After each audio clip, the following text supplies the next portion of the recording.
If I can just get this guy on the phone and start talking to them, they're going to see that I can do this. This will offend some people, but I'm in the business of speaking the truth. Like, if you're consistent, it works. What did you expect? And then now that you've been in the role for, 11, 12 weeks, 3 months, what is it actually like? Today's episode is a little bit different. We're bringing in Cade Hinkle, who is 18 and is an SDR at Common Room, and he's crushing it. Why I wanted to bring him in is because he actually comes from a non-traditional background. He was homeschooled. He actually has 13 siblings, and he started working at the age of 15, got into tech at 18, and the way he did it is, I think, going to be the unlock for many of you out there who are still trying to get into tech sales. And the big lesson from this one is, y'all, if I got into tech sales, someone who was in jail, who's a drug addict, who just threw his life away, if Cade at 18, who didn't have all this, collegiate academia, all of the accolades that way, if we could get in to tech sales, you can too. You're probably just going about it the wrong way. So tune in to learn about how he did it. Guys, this is Cade Hinkle. He is an awesome guy. I've gotten to know him for 4 minutes and 27 seconds now. But Cade, one thing I love about you, man, is you're just you. And I think we've just met. This is the first time we've ever talked, but I feel like I already know who you are a little bit just because you're so you online. And I love that, man. So yeah, you've got homeschool background. You came up just working hard at 15, and now you're 18, right?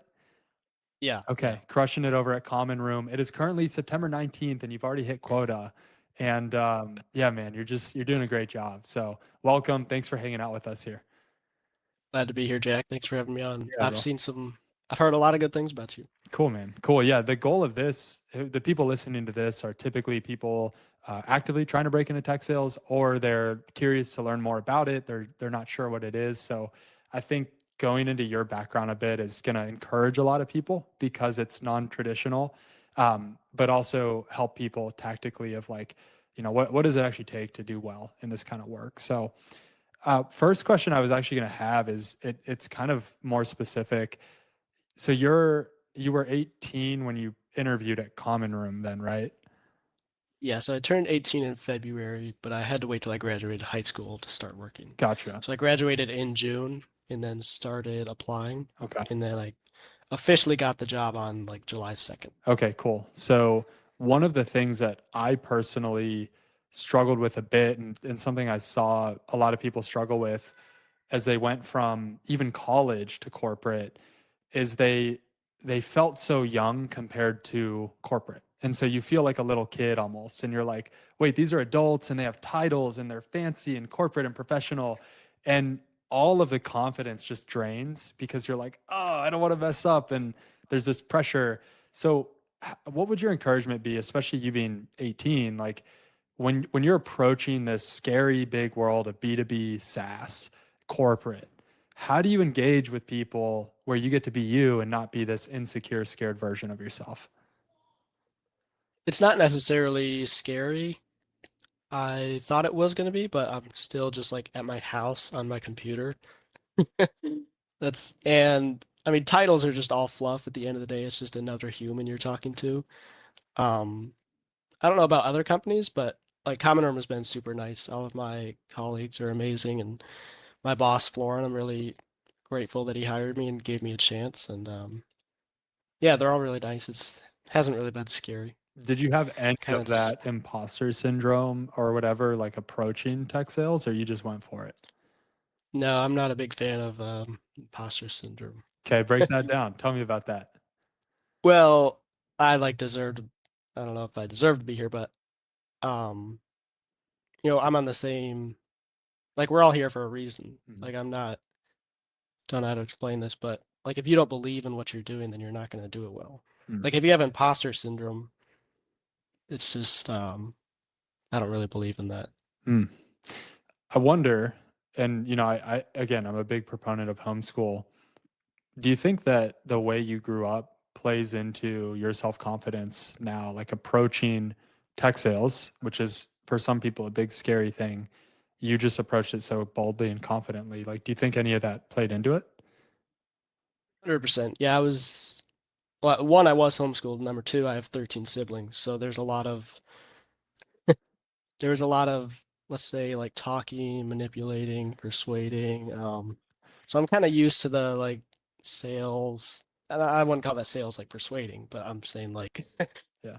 I'm used to like just like talking. Yeah. And, being what, 16 when you started landscaping, or how old were you?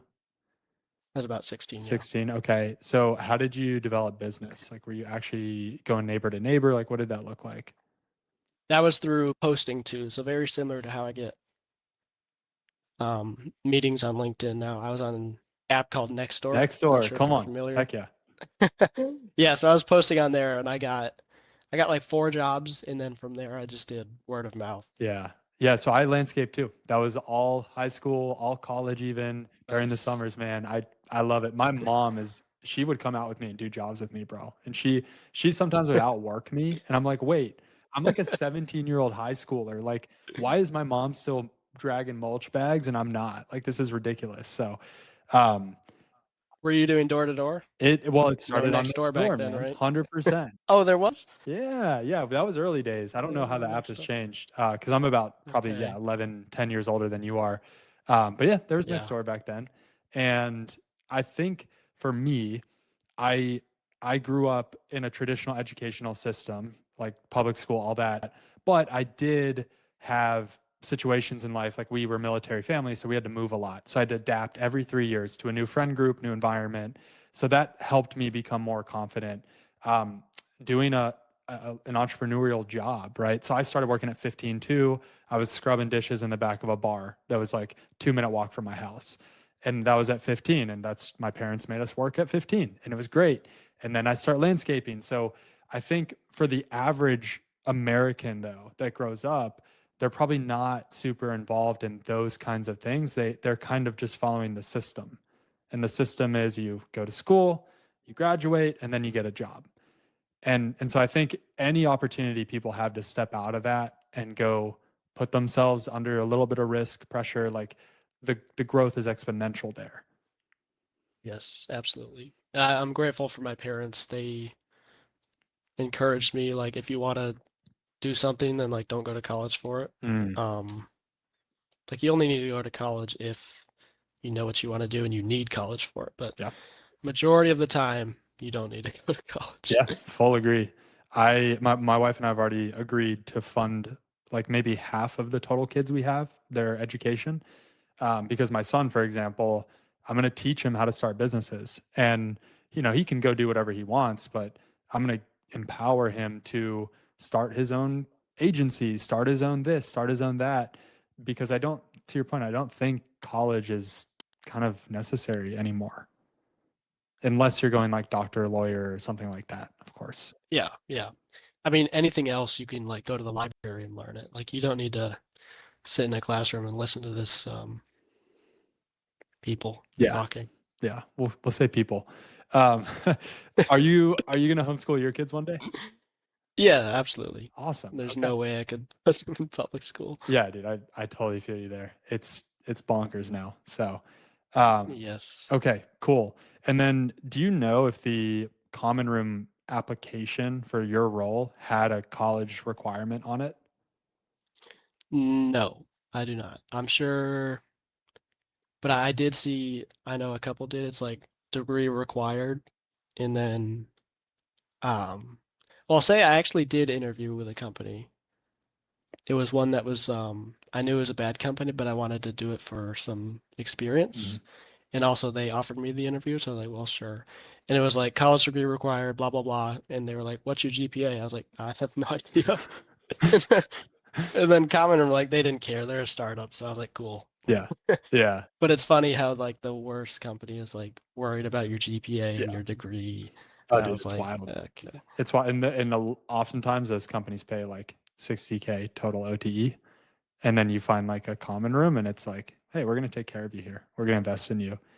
And something I talk to job seekers about all the time is you need to ignore what's on the job description because it will generally always say college degree required and then 1 to 2 years of experience required. So what is your take on that? Ignore it, pay heed to it. What do you Yeah. do? Yeah, I agree with you on that. I try to ignore it too. As soon as you, like, if you see all these requirements, if you pick up the phone and talk to the person, like, if they can see that you can communicate clearly, they're not gonna, like, all that stuff is gonna go away. They're gonna forget, like, oh, you need a college degree. Hmm. Like, that's ridiculous. Hmm. That's the way I saw it. I was like, if I can just get this guy on the phone and start talking to them, they're gonna see that I can do this. Yeah. Because growing up for me, when I would go get a job, I would always just walk into the establishment and say, hey, is a manager in? Shake a hand. That was the best way to apply to jobs. And so I feel like, why do we think it's different for SaaS? Like, now you were very smart and you posted and you were able to gain traction that way. But that principle of like, just go shake a hand, that applies still in remote SaaS. You just have to be willing to pick the phone up. Yeah. And let's see. Like, you see people get hired all the time. How many of them, what percentage do you see are people that just like mass apply on LinkedIn or send in a resume? Yeah. Like, what is the percentage there? Like maybe 5? Yeah, maybe. Maybe. Even in my program, I mean, we help a bunch of people every month get tech sales jobs. We will get like an inbound interview request like 10% of the time, maybe. 90+% of the interviews my clients land are them doing the work. They're calling, they're sending videos, they're outbounding. So yeah, I would say even from my sample size, that's true.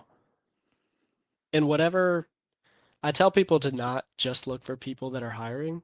Because I know us, like we didn't post like any job applications out there. Like whatever you can do to make it easier for the company, they're gonna like that. Like put yourself out there, post, reach out to them, get referrals, like whatever you need to do, just don't just send in a resume. Resumes are, I think they're dead nowadays. Yeah, they are. They are because of AI.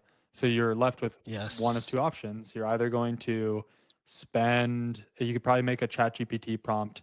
You could drop in the job description, drop in your resume and say, make this make sense.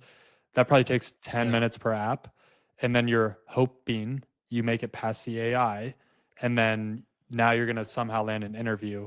Or your second option is to pick the phone up and make an impression, because I can tell you consistently from my hiring experience and all of my friends' hiring experiences, we'll get 300, 500 plus applications. And typically 1 to 3 people will cold call us.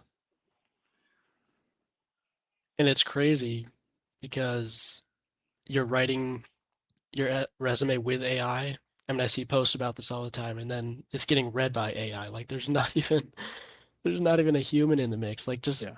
cut all of that out and go straight to the person Yeah. if you have a phone. Yeah. I'm And sure everybody has a phone that's watching. I initially, the first few people I helped break into tech sales, they all had college degrees. So it wasn't really a question mark for me. But I took on a client who didn't. He just, no degree, finished high school, but no degree. And I was like, is this going to work? Like, I think it will, because I would hire you and I don't need a degree from you. And I had hired people without degrees before as a manager.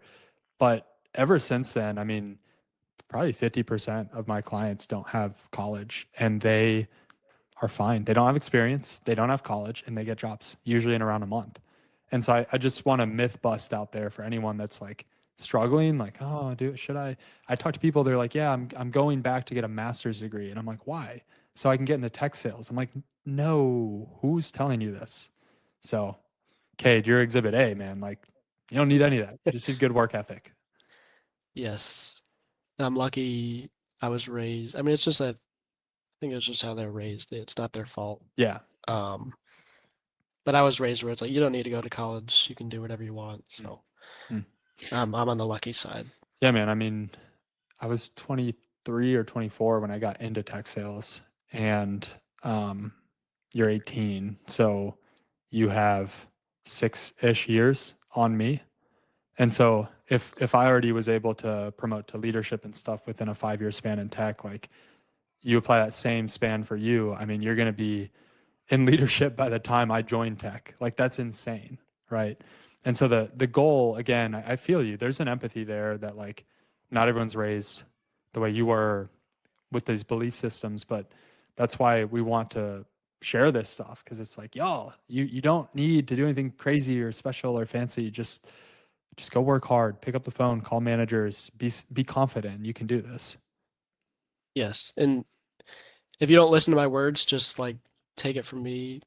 I'm 18 and I have a SDR job just from LinkedIn. Like, Yeah. that's it. Yeah. Let's spend a quick minute on LinkedIn, and then I want to go more into tech sales in general. Like, was it worth it? All of that stuff. So LinkedIn specifically, I do see people that are on their job search posting about getting into tech sales.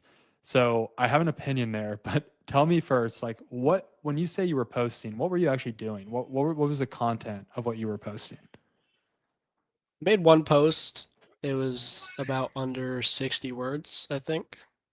And so I think all those connections I built up over that 6 month span, um, they kind of like backed me up on Hmm. that post because I messaged a lot of them and they all like knew what I was trying to do. And so once I actually made it, that's why it got a lot of traction. But I'm probably not the best example because some people they'll post for like 30 days and then they'll do it. So they probably have some more insights. Again, I got really lucky. I just made one post and it was under like 60 words and What ended up what what getting was the post again? Like, what were some of the highlights from it? it was it was kind of just like, hey, I'm 18, I just graduated high school, ready to work, ready to fail. And I was like, DM me some numbers I can call.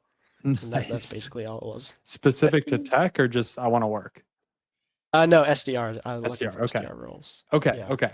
So yeah, my take generally on posting in a job search, I think it's the way I've seen it done is for me it's a no-go as a manager because I'm like most of the posts I see it's usually complaining about the job search. It's like I've put out Yes. 500 applications and no one's called me back. What's wrong with like literally these are posts and I'm like guys no no no no no like you're just broadcasting I am a victim and you cannot be in sales if you have a victim mindset. It's not going to work. So like please don't post if you're doing that.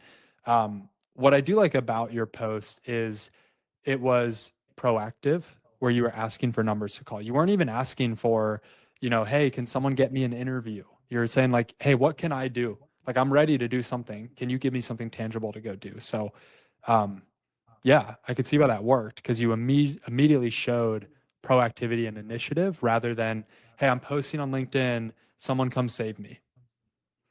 Yes, that's the big problem I see. People, like you said, it'll be like I've been applying for 10 days, I haven't gotten anything. So now it's like, okay, I'm just resorting to posting. Mm, And I don't like that. yeah, But yeah, that's the majority of the posts I see. yeah. So just make sure if you're gonna post that you're looking for a job. Um, I didn't know that I was doing that proactively at the time.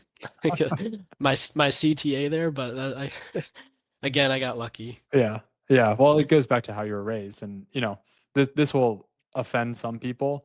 But I'm in the business of like speaking the truth because it's actually going to set you free. You stop being victims. Like, stop. Now, if you don't know how to do that, cool. Get around people, and I'm happy to be a resource. Get around people that can teach you how to stop being a victim. But especially in sales, because if you go 10 days without booking an interview and you're on LinkedIn whining about it, what's going to happen when I hire you and you're my SDR?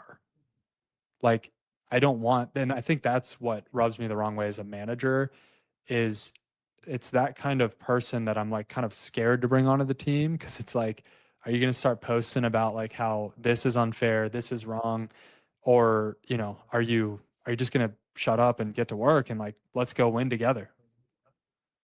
Yes, and I think a better example would be I hope I pronounce his name right. I think it's like Eunice or Jonas.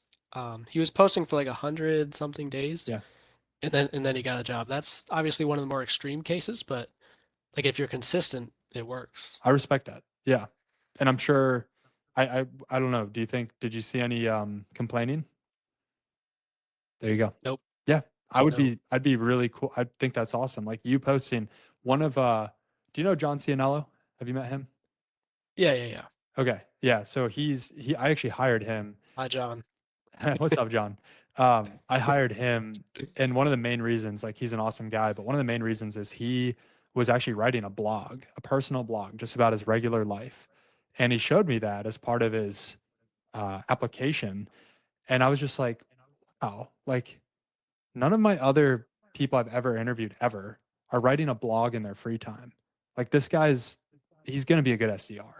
And so I think the principle applies where if you're Giannis or whatever and you're posting 100 days consistently, it's like, man, that's someone who's very ambitious. They're energetic, they're proactive, and they're committing to something. So just like you posting, it's like if you do it in the right way and it's an ownership mindset, it actually will bode well for you. But I usually see it done in the wrong way. So my initial reaction is like, I don't like posting about the job search. But to your point, there's probably there's a good way to do it.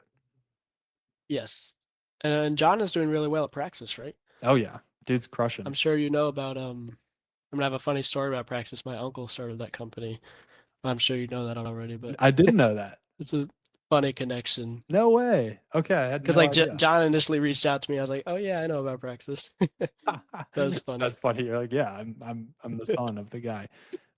That's cool because yeah, it just goes to show that like alternative education really is superior if you do it the right way. And I mean, John was a young guy when he first came to me, and I knew that, but I was like, dude, you're hungrier than most, like 90% of the people I interview. And so that's, Yes. that's the mindset. Yeah. Got about 10 minutes left here. So I kind of just want to ask you about expectation versus reality of tech sales, because I tend to focus on the positives in life. And so when I talk about tech sales, I do talk about, hey, you make 80, 90K entry level on average. You get to work remote, pretty flexible. The companies are fun. The job sucks. Like I think it sucks. And then it's kind of a hyperbole, but like my whole thing with the SDR job is like it's gonna suck for a year, but if you can crush it, your life will change forever. And so just get through the initial year, have fun in the suck. You can enjoy the suck, but it sucks. So just get through it, get really good at it, promote, and your life will forever change. So I tend to have like rosy glasses though about tech sales, and all of my clients, that's what we focus on. Yo, your income's gonna double, you're gonna work from home. So expectation versus reality for you. What did you expect? And then now that you've been in the role for what, 11, 12 weeks, 3 months, what is it actually like? The expectations, they kind of everything's kind of aligned because I knew I wanted to be an SDR for a long time. So I knew what it was going to be like since I talked to so many people. Where I think some people get it wrong is they'll just see some fancy number and see work from home remote. And then once they land a role, it's like totally different from what they thought. So for me, I think it's kind of a different story. I kind of knew, excuse me, I kind of knew what I was getting into. I'd say the expectations have been the same. Cool. Nothing really like jumped out. Yeah. So far. So no like buyer's remorse or shock or anything like that. No. Yeah.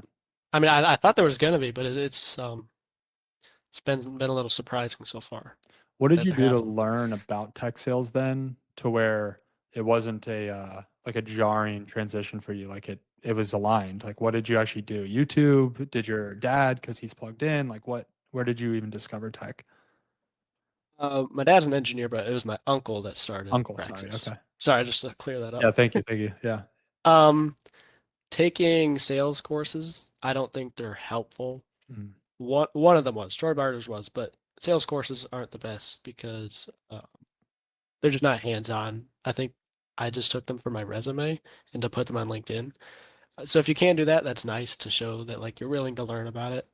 But just reaching out to people, and Trey Harnden, a guy on LinkedIn, he was doing like some freelance work and he was like, hey, you can do some SDR work for me. And so I like did 2 like SDR internships kind of, and that was really good, where I like did some cold calling and learned how to use some tools. So Trey, if you're watching this, thank you.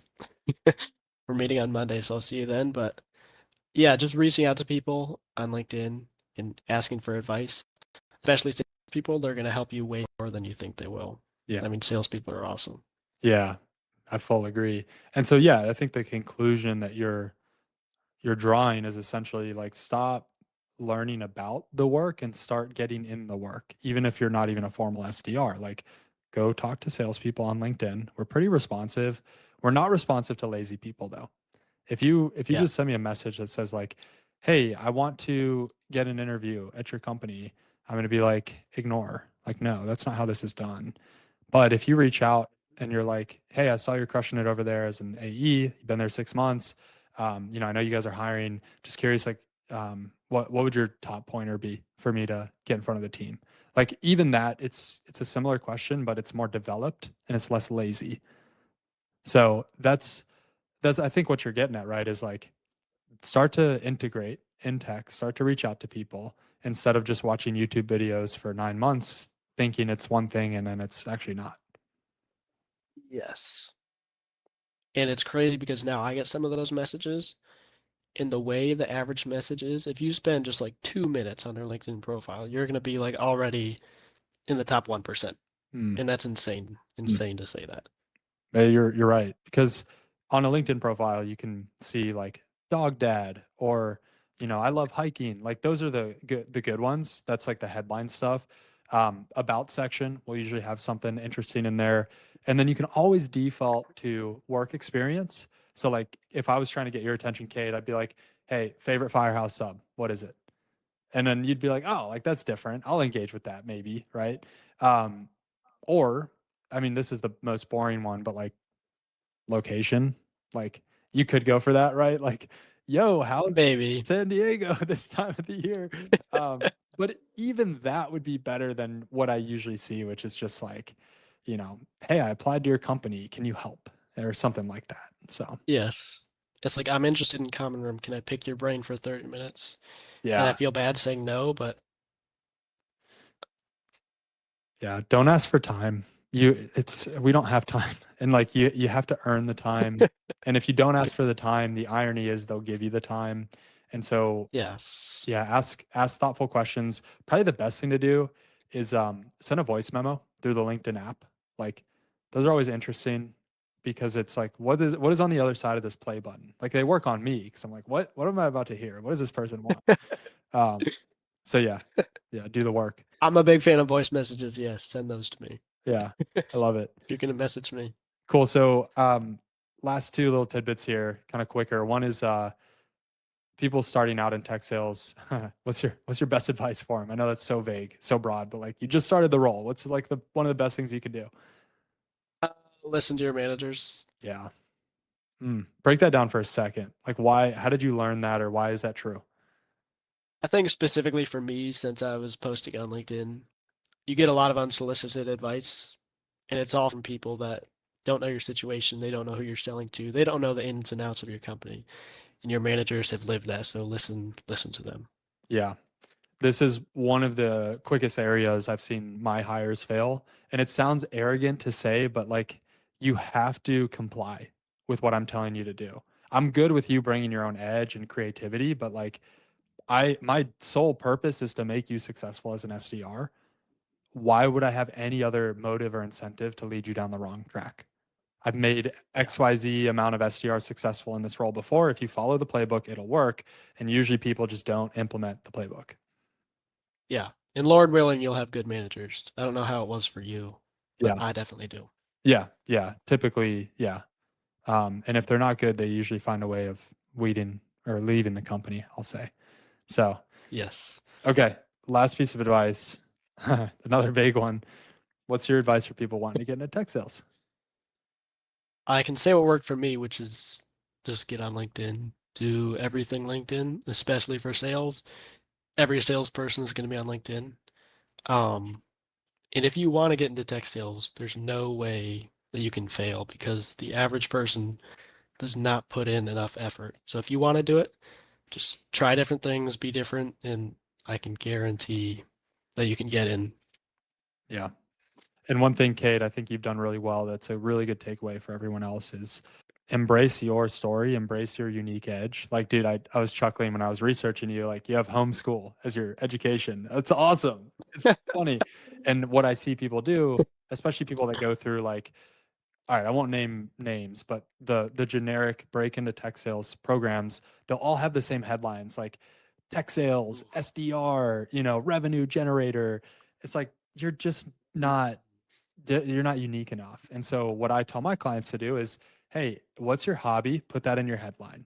what is your current job? And then do like chef to SDR. Like tell your story through your profile. And I think that's why people embraced you so quickly in the community, is because you're you. You're not this like robotic output of someone you think you should be. You're just Cade, who's 18, who went to homeschool, who wants an SDR job. Yeah, and just be yourself. Like I see those headlines all the time too. I'm not a fan. It's like cold caller with like the computer emoji, and it's like SDR, and they have like 30 emojis in their headline. Like just keep it short and simple. Keep it to who you actually are. Yeah, that's good. Any parting words of wisdom? Any shout outs you want to give? Anything else? Or are you good? Shout out to Trey, because I wouldn't be here without him, and shout out to my LinkedIn community if you're watching. Yeah. I also wouldn't be here without them. That's so true. So true. Guys, hit Cade up on LinkedIn, or at least follow him. He posts some awesome stuff. You're going to learn a lot from him.